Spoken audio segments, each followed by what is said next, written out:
Now tonight, Azimio has suspended the ongoing bipartisan talks, citing unwillingness by Ruto's Kenya Kwanza party to cede grounds on some issues. Now, among the issues being raised by the Otiende Amollo-led team is that the Azimio wants non-interference of the Jubilee party. Henry Tende now reports.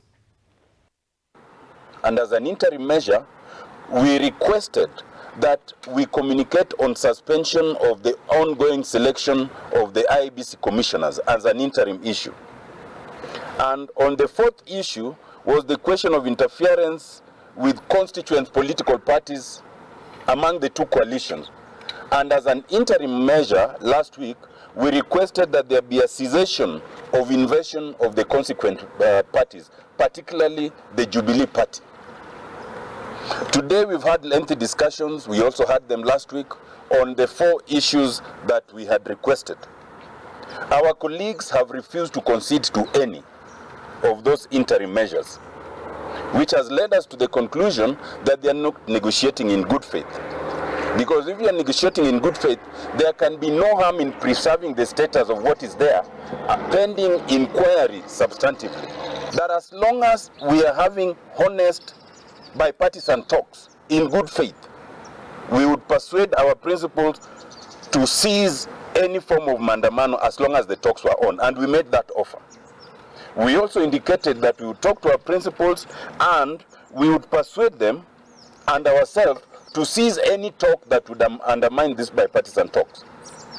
We were willing to concede to those two.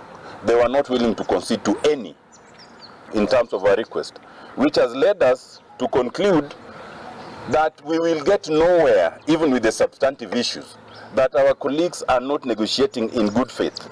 That, together with the fact that their team, in terms of the subcommittee on IEBC, was not ready, has caused us to invoke our framework agreement. You are all in possession of our framework agreement.